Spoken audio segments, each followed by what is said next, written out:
is one of the best in this important position, never taking sides, always being balanced, wise, and always his activities were based on the United Nations Charter, on the principles of the Charter, not selectively applied, but in their entirety. And we also see that President John Dramani Mahama continues to promote unifying agenda on the African continent and the African Union, and also in the world affairs. We will have an opportunity to discuss today our bilateral relations, trade, economic, educational, humanitarian, but we also would appreciate your assessment of the situation in Africa, especially since some of the crises continue to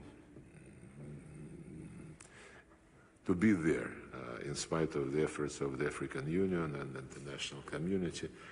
And of course, we will discuss the important international issues in other parts of the world, including the Strait of Hormuz, the situation in Latin America, and on the European continent, where our European neighbors continue to threaten Russia with strategic defeat. We will discuss all this, and I hope this would be a useful visit. Welcome once again. Thank you very much, Minister Sergei Lavrov. On behalf of my colleagues and in my own name, I want to thank you most sincerely for the invitation to undertake this 3-day official visit. I have been looking forward to honor your invitation, and I'm really delighted that I am here. Russia and Ghana, as you do know, are long-standing partners. We established relations since 1958, and our first president, the founder of our country, Osagyefo Dr. Kwame Nkrumah, who I must thank you for your very kind commendations, was here in 1961. And since then, our relations have grown in leaps and bounds. We have had many, many areas of cooperation, particularly in education, where we have had a lot of Ghanaians trained here. You offered scholarships right from the era of the Soviet Union.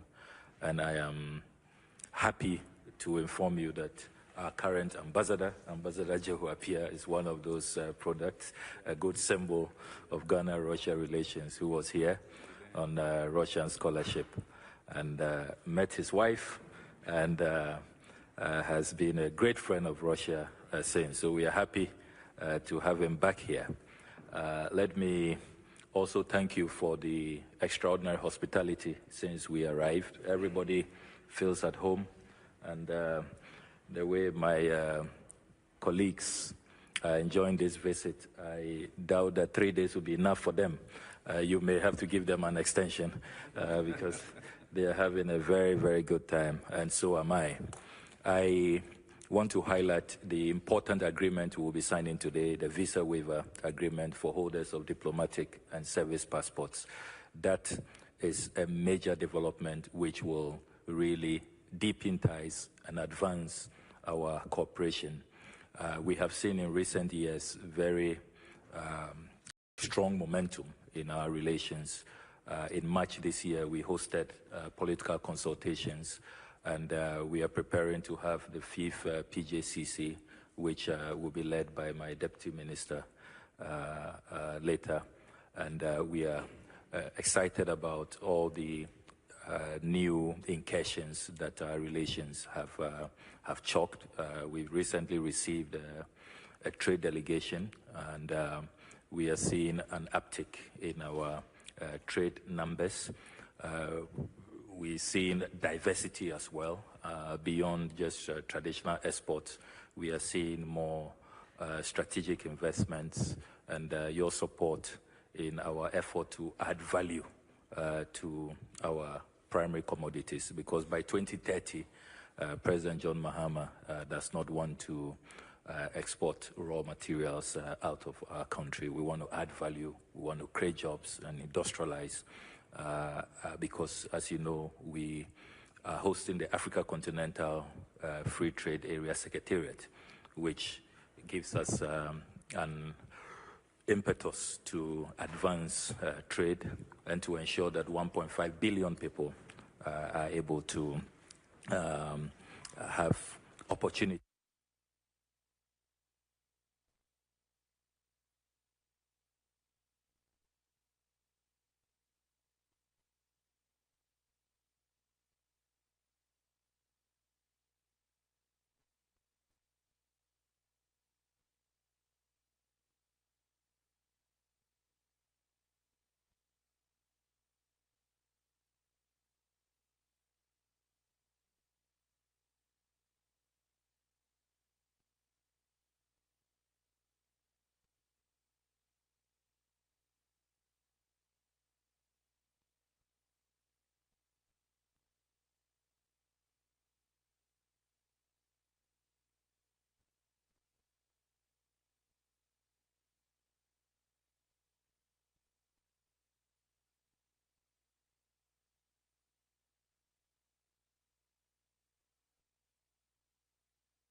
Дамы и господа, церемония подписания завершена. Ladies and gentlemen, the signing ceremony is over.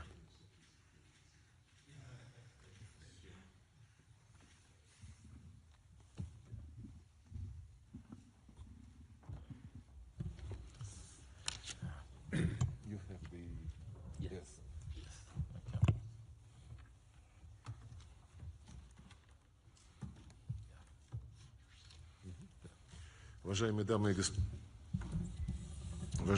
и господа, хотел бы еще раз поприветствовать в Москве моего коллегу, министра иностранных дел Республики Гана, господина Самуэля Окудзето Аблакву. Мы провели обстоятельный, откровенный разговор по широкому кругу вопросов, как нашей двусторонней повестки дня, так и по региональной, международной тематике.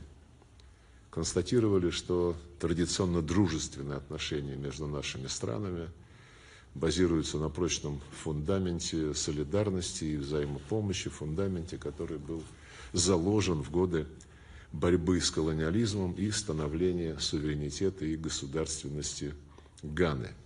У нас обоюдный настрой на основе этого прочного, надежного фундамента развивать отношения по всем направлениям, в том, что касается и экономики, торговли, инвестиций, развития промышленности Ганы. Господин министр специально подчеркнул заинтересованность своего президента в том, чтобы как можно больше создавать добавленную стоимость внутри страны, а не продолжать практику вывоза сырья для того, чтобы основные преимущества и ту самую добавленную стоимость извлекали другие страны. Мы готовы всячески содействовать этому. Сегодня говорили о подготовке очередного заседания, 5-го заседания Межправительственной комиссии по торгово-экономическому и научно-техническому сотрудничеству, которое в порядке очередности должно состояться в Москве до конца этого года. Сроки будут согласованы в ближайшее время. Ну и, безусловно, содействие нашим экономическим, торговым связям окажет только что подписанное соглашение о безвизовом режиме поездок для владельцев дипломатических и служебных паспортов, что, по сути дела, охватывает все министерства и ведомства, которые так или иначе задействованы, вовлечены в двусторонние отношения на различных направлениях. Среди перспективных сфер приложения наших усилий, в том числе в контексте подготовки к заседанию Межправительственной комиссии, мы называли энергетику, включая атомную энергетику. Здесь уже есть определенные конкретные наработки, геологоразведку, сельское хозяйство, поставки удобрений, информационно-коммуникационные технологии и многое другое.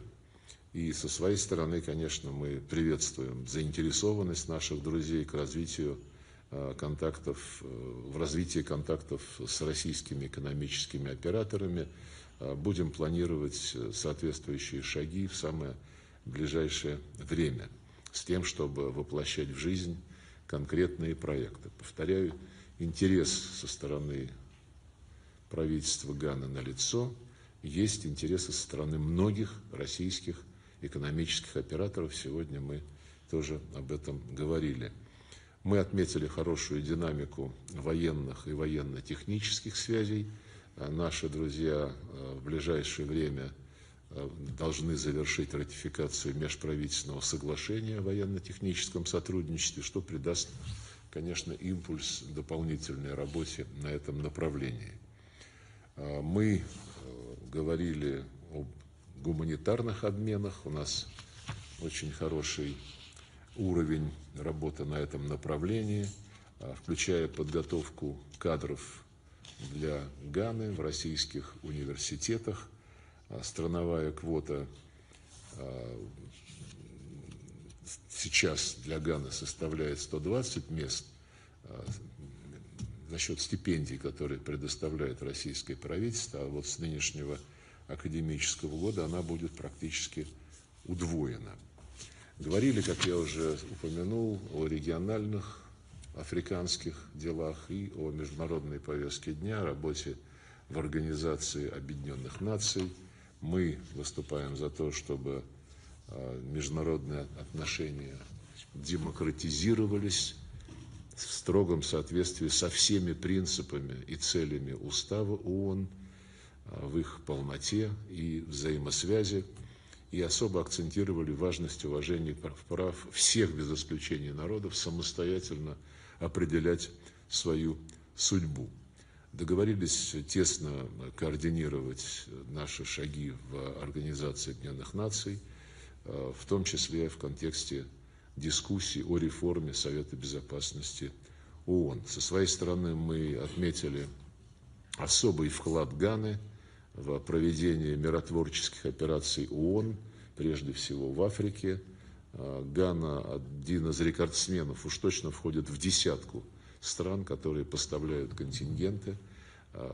По-моему, более 2000 граждан Ганы участвуют в 8 операциях ООН, в основном на африканском континенте, но не только.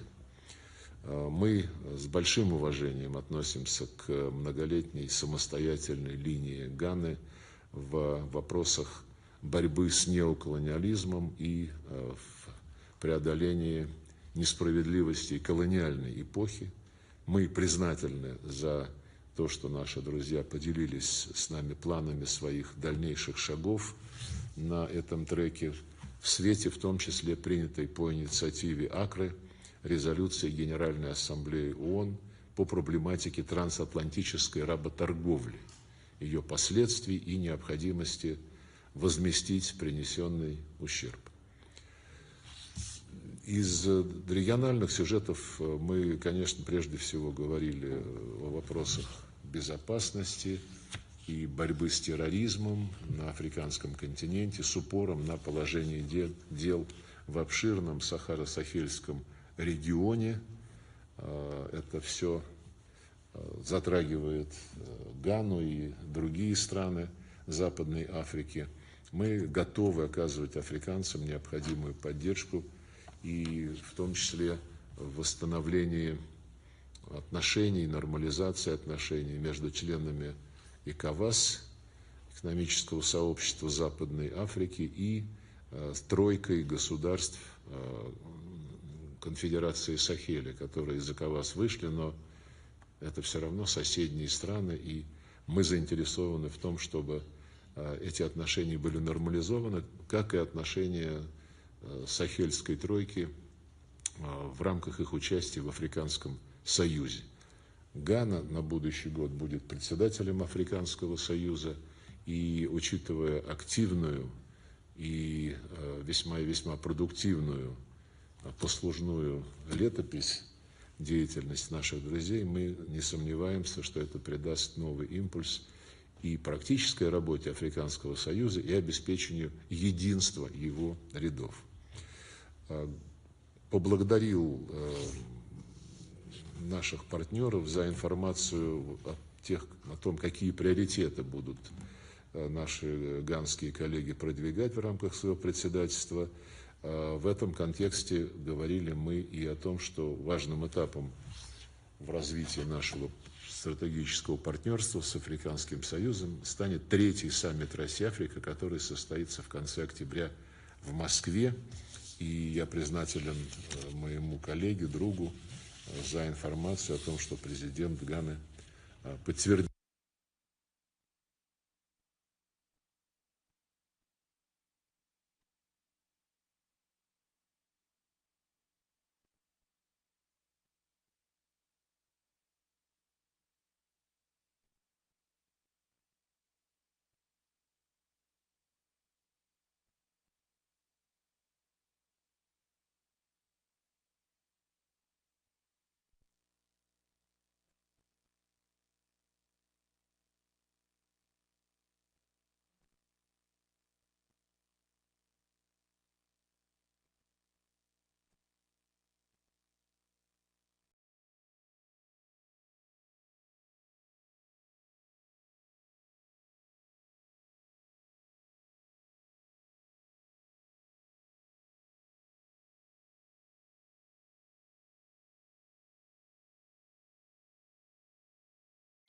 bilateral meetings with his counterparts and further deepen our relations.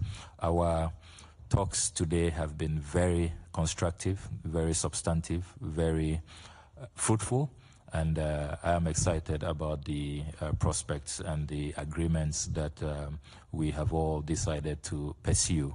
Let me use this opportunity to thank Foreign Minister Lavrov for the very forward-looking nature of our discussions. It's been very sincere and very fruitful. We have just signed an agreement that will see holders of diplomatic and service passports of our two countries travel without visas. That is the basis of our new era of bilateral relations. We want to trust each other more. We want to be able to travel to and fro our countries. We want to expedite and really bolster our relations. And that is how to begin, with very free and convenient travel without waiting for visas, without having any impediments. And so this is a landmark agreement, and we are very delighted that we have signed that agreement today. It's going to really open doors to see the momentum that we want to build in the area of investment, in the area of education, in the area of cultural exchange, in the area of scientific and technological cooperation, which we want to enhance. During the bilateral meeting, I also placed on record Ghana's appreciation to Russia for supporting our historic UN resolution, which Ghana led, declaring the transatlantic enslavement as the gravest crime against humanity. Russia is one of few European countries that did not abstain. They voted in favor of the resolution, and Russia has been working with us since the adoption of the resolution. President Putin sent a high-level delegation at the Accra Next Steps Summit, which we hosted in June. And President Mahama has asked me to convey his deepest and profound appreciation to President Putin, to Foreign Minister Lavrov, and to the people of Russia for always demonstrating that you are reliable and trusted friends of Africa. And when it comes to the issue of historical wrongs, the issue of addressing enduring consequences of the transatlantic enslavement, which manifests today in racism, discrimination, and all forms of segregation, Russia can be counted on as a reliable partner. And we want to really commend Russia for always standing with Africa in that regard. We have agreed that we will work together on this important UN resolution.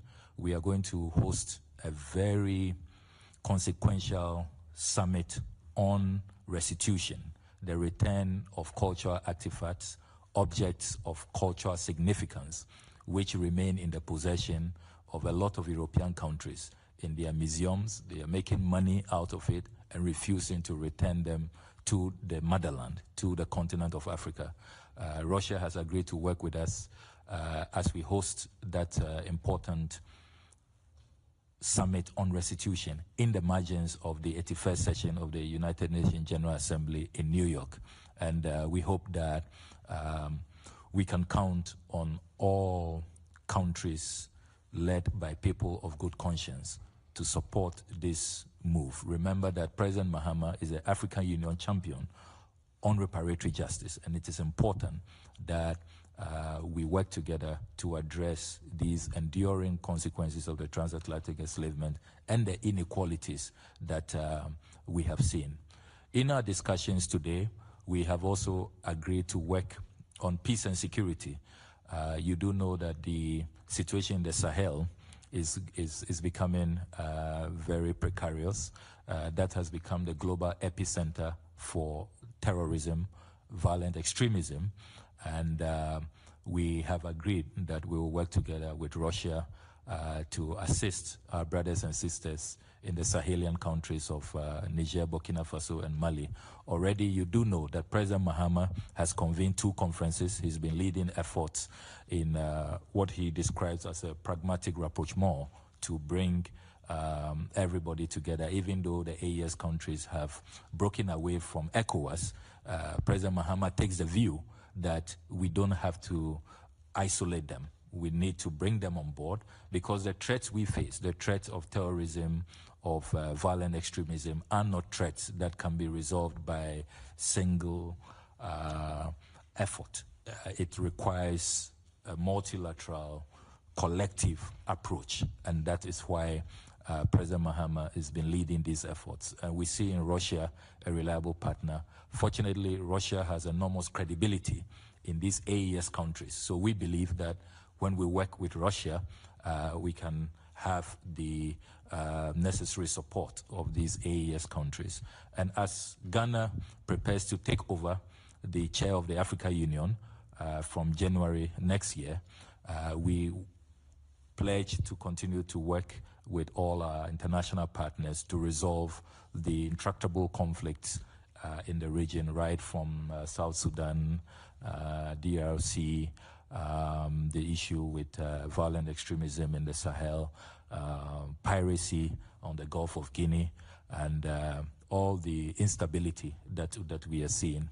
I want to also use this opportunity to thank Russia for expanding scholarships for Ghanaian students. It used to be 120 scholarships per academic year. That has been doubled. And we want to convey our appreciation to President Putin and to Foreign Minister Lavrov for this good gesture.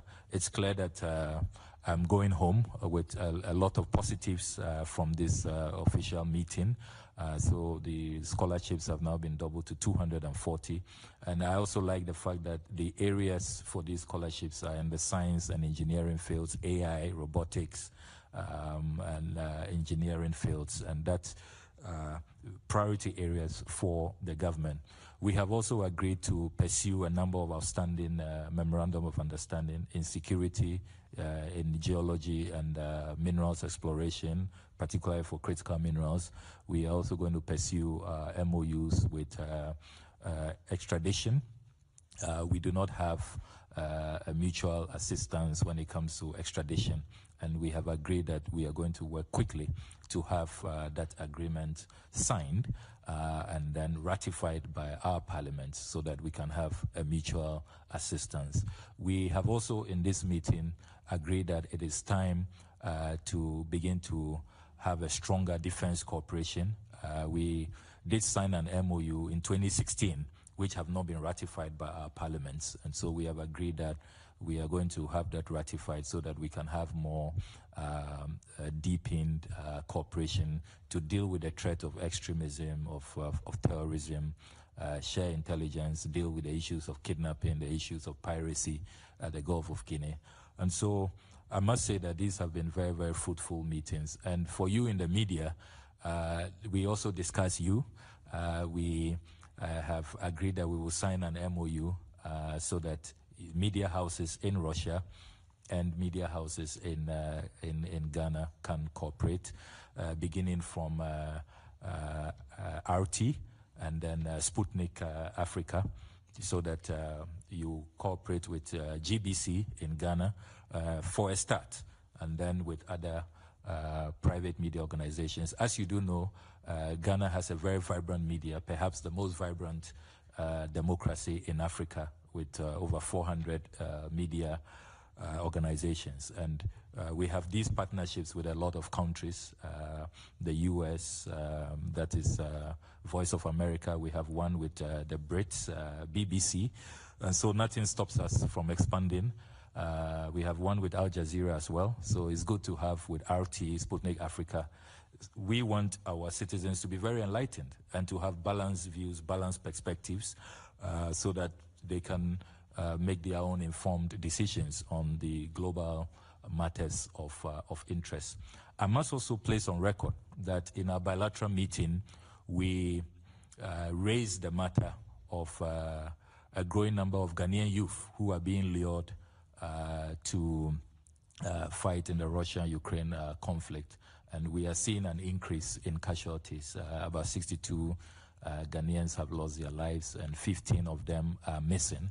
So I did raise the matter, and I'm happy with the response from Foreign Minister Lavrov, who has pledged that we can work together to stop these illegal recruitments happening on the blind side of our two governments, so that we can protect the lives of young people who are being lured on the front lines.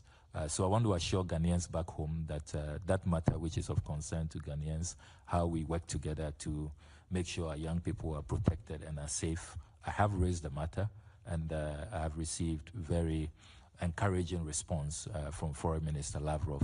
And we will continue to work together to stop those illegal recruitment channels so that we can protect the lives of our nationals. So overall, it's been a very, very good bilateral engagement, and I want to thank Foreign Minister Lavrov and his team and my colleagues for a very, very successful engagement. Thank you very much. Уважаемые коллеги, переходим к вопросу, пожалуйста, Арти.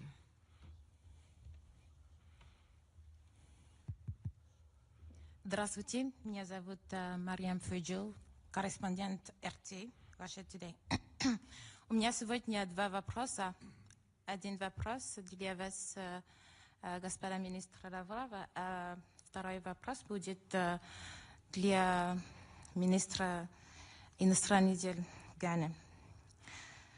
Москва называет свое сотрудничество со странами Сахеля партнерством в сфере безопасности.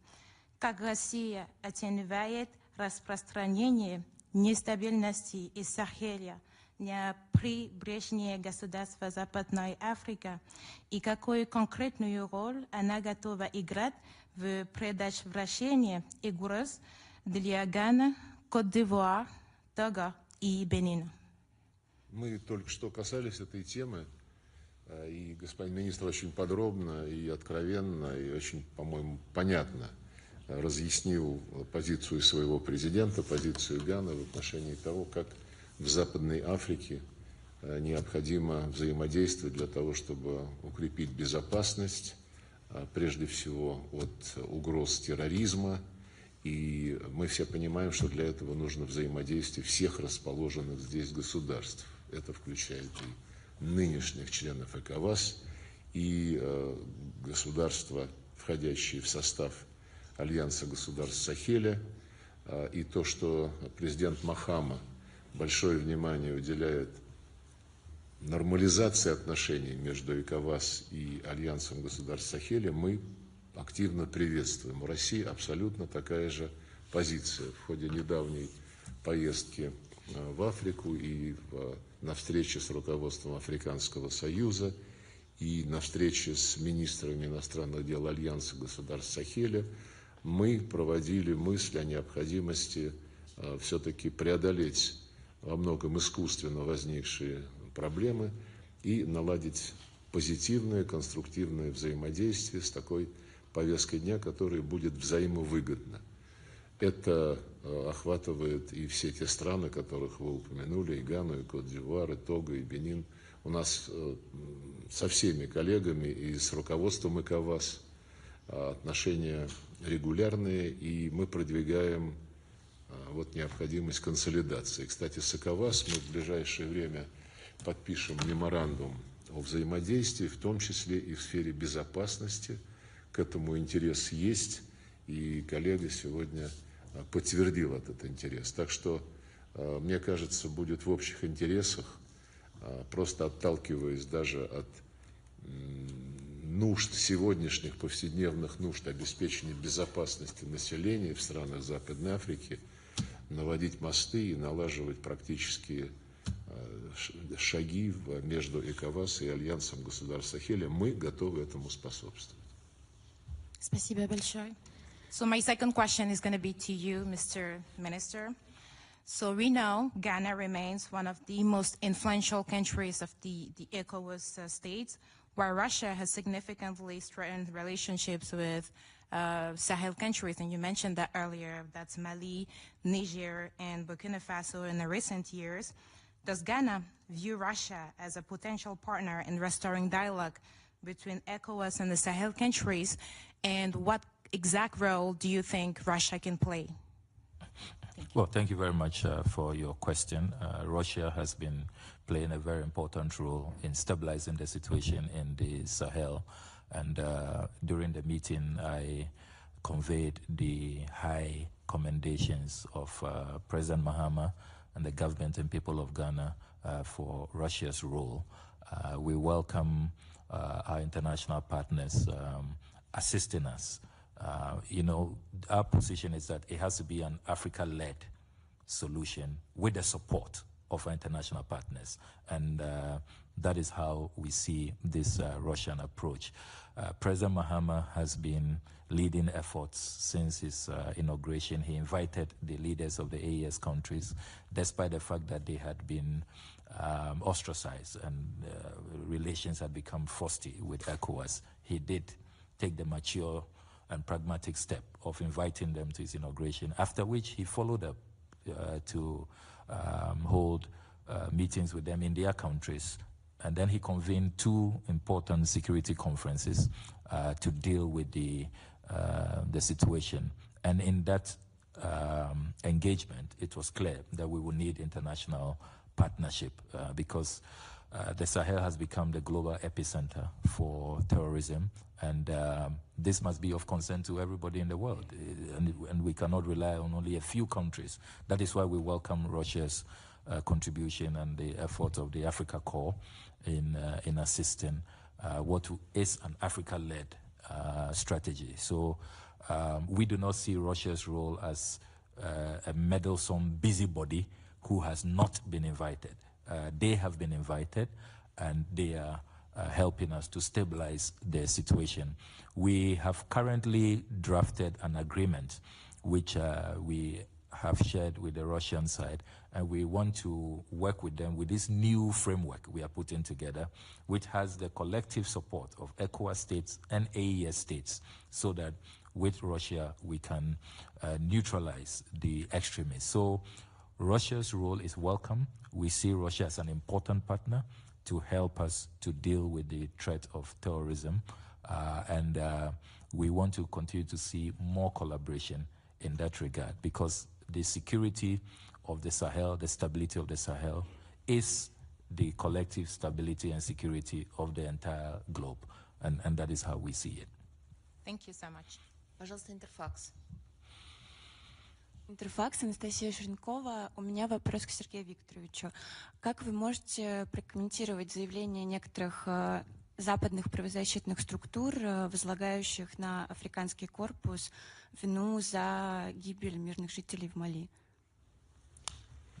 Вы знаете, африканский корпус Министерства обороны работает на абсолютно законных основаниях в ответ на официальные просьбы законных правительств африканских стран и выполняет задачи, которые эти законные правительства перед подразделениями африканского корпуса ставят. Прежде всего, задачи отражения террористических атак, которые планируют в том числе некоторые страны, которые не могут смириться с утерей своего колониального влияния в Африке. Не секрет, что этим занимается Франция, которая напрямую работает с незаконными вооруженными формированиями, вооружает их, финансирует их и наставляет их. Прежде всего, наставляет в плане создания проблем для тех стран, в данном случае Сахара-Сахельской зоны, которые решили окончательно и полностью и бесповоротно порвать с бывшими колонизаторами и проводят последовательно эту линию. Немножко тревожит, не немножко даже, это я так случайно оговорился, тревожит информация о том, что те, кто организует и оплачивает из-за границы вот эти операции незаконных вооруженных формирований, задействует и украинцев, причем не наемников, а военнослужащих. То есть уже речь идет не о каких-то изолированных индивидуальных терактах, а о государственном терроризме против государств Сахеля. Весной была очень серьезная атака упомянутыми мной представителями незаконных формирований при поддержке Украины против Мали. Африканский корпус помогал ее подавить. И я не знаю, что пишут, как вы сказали, западные правозащитники, но они давно уже себе репутацию составили. Вот мы говорили про присутствие в Африке, расширение присутствия в Африке Арти и спутника. И господин министр поддержал расширение представленности мировых медиа в своей стране, чтобы и население, и соседи могли составить себе полную картину о том, как та или иная страна, как то или иное средство массовой информации оценивает мировые события. А вот в отношении Арти и спутника задолго до нынешних событий, в 2017 году, господин Макрон, став президентом, отвечая на пресс-конференции на вопрос одного из журналистов, почему отказывают в аккредитации в Елисейском дворце Арти и спутнику, сказал, а потому что они никакие не средства массовой информации, это инструменты пропаганды. Такой комплимент сделал в адрес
spiritual significance. These are emblems and symbols of our culture, of our traditions, of our chieftaincy institutions. Some of them were looted from the palaces of our chiefs. And that is so important to us. It is about our identity. It's about who we are. And from Egypt all the way to the kingdom of the Ashanti, the Malian Empire, the Songo Empire, all the way to the Benin Empire, these artifacts continue to be in the possession of wrongful hands. And we expect that these artifacts should be returned. And that is why in September, President Mahama is hosting this important summit on restitution in the margins of the UN General Assembly, the 81st session, and we have invited Foreign Minister Lavrov to join us. He has confirmed that he will be participating, and it's very important that we keep the momentum. This is also linked to our demand for a new world order. The international financial system is rigged against the global south. High risk, high interest, high capital, which is very expensive and continues to militate against the development of Africa. We cannot continue with this world order. And that's why we are demanding that the global financial architecture changes. If you look at the sovereign rating agencies, how they treat African economies, the kind of reports and how they make it risky to invest in Africa, that is what leads to the high interest rate. And you're seeing a lot of African countries spending sometimes 40%, 50% of all national revenue just on servicing debts, on interest payments. How can you develop? How can you catch up, in this rigged world order with this kind of arrangement?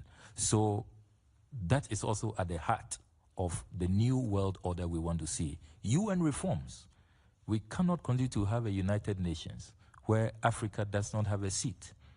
The large continent of Africa with 54 UN member states cannot have a seat, even just one seat at the Security Council, when we are always in the top 10 troop contributing nations.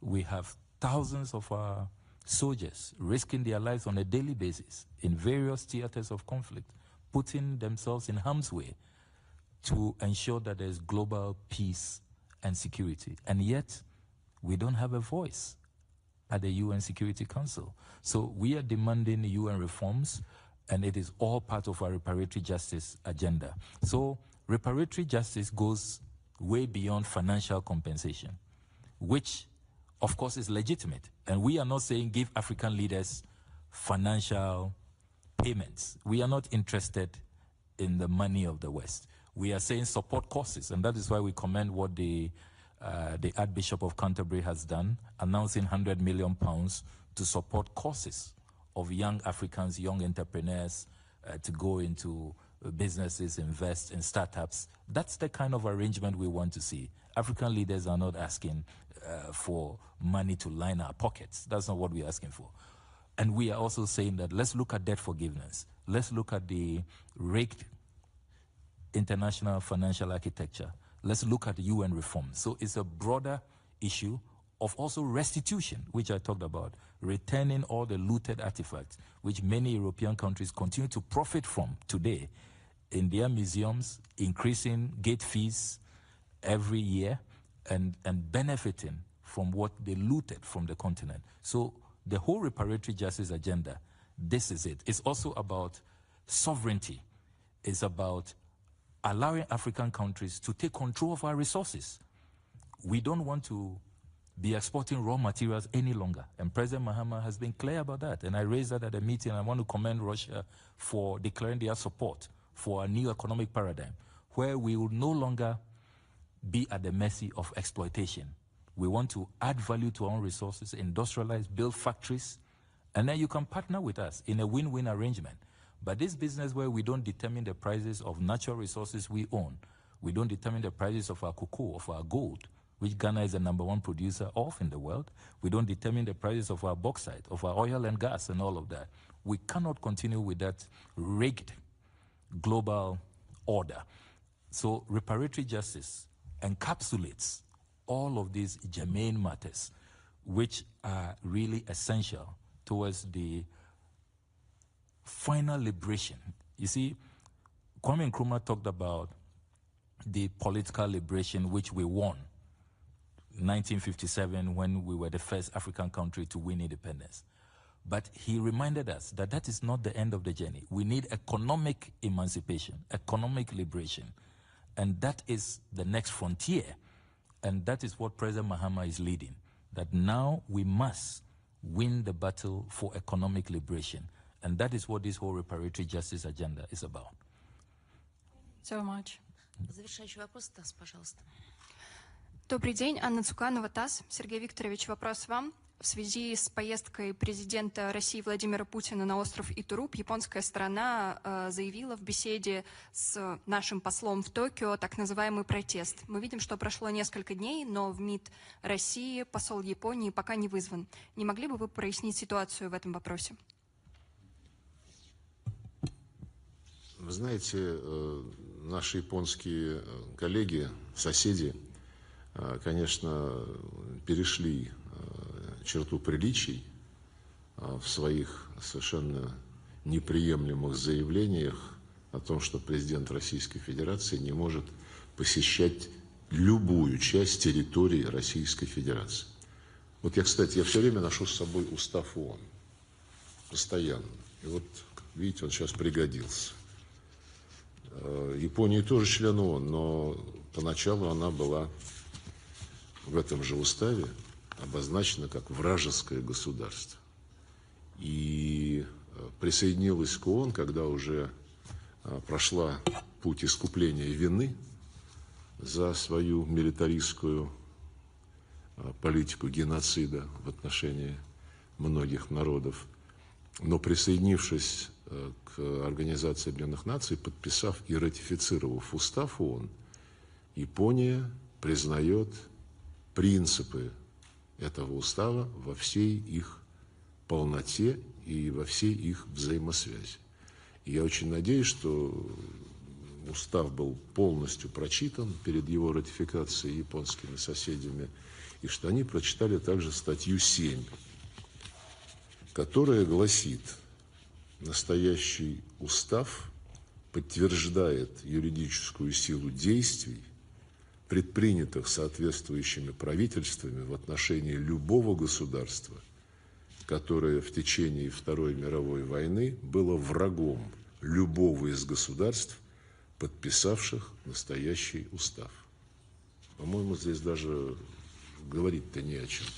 Ну, если пытаются сейчас японские коллеги переделать международное право под себя и под Соединенные Штаты, с которыми у них тесный союз, если они пытаются уйти от исторической ответственности за содеянное и сейчас нарушают свою конституцию, по крайней мере, так анонсировано, 3 безъядерных принципа, армия, которая уже пытается осуществлять мероприятия за рубежом, что было запрещено Конституцией до сих пор. Это, конечно, вызывает большую тревогу. Но если от этой своей откровенно агрессивно-милитаристской линии хотят отвлечь внимание путем вот таких наездов, извините за грубое слово, на Российскую Федерацию, обвиняя нас в нарушении международного права, то я посоветовал бы лучше заняться своими делами. У них дома таких дел очень много. А что касается наших послов, да, посол России был вызван в МИД Японии, ему там предъявили вот этот протест. Когда мы узнали о том, как госпожа Такаити, ее министр иностранных дел, квалифицировали визит нашего президента на свою собственную землю, к своим собственным гражданам, мы тут же вызвали посла Японии. Нам как-то не очень внятно из посольства Они замялись, а потом объяснили, что он не сможет ни в пятницу 14-го, ни в понедельник 17 августа, то есть сегодня, что он то ли не в Москве, то ли неважно себя чувствует. Мы так и не поняли этого. Это вызывает, конечно, удивление, потому что господин посол славится неуемной энергией.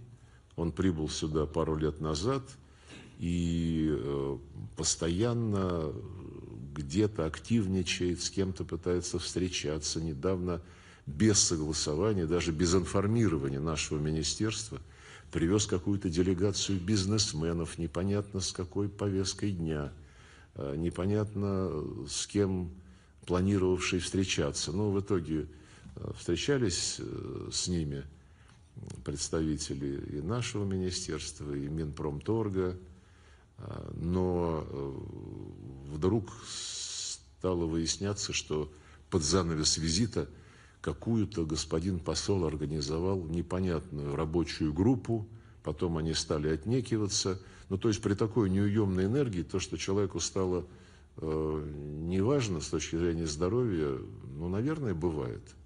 Но в любом случае мы господина посла вызвали, он должен прийти в МИД, и мы поговорим как о поведении японского руководства в связи с визитом президента Путина на российский остров Итуруп, и в связи с тем, как посол должен строить свою работу в стране пребывания, уважая и ее законы, и те процедуры, которые для дипломатов зарубежных в этой стране, в данном случае в России, существуют. Спасибо. Спасибо. Уважаемые коллеги, на этом позвольте завершить пресс-конференцию. Спасибо за участие.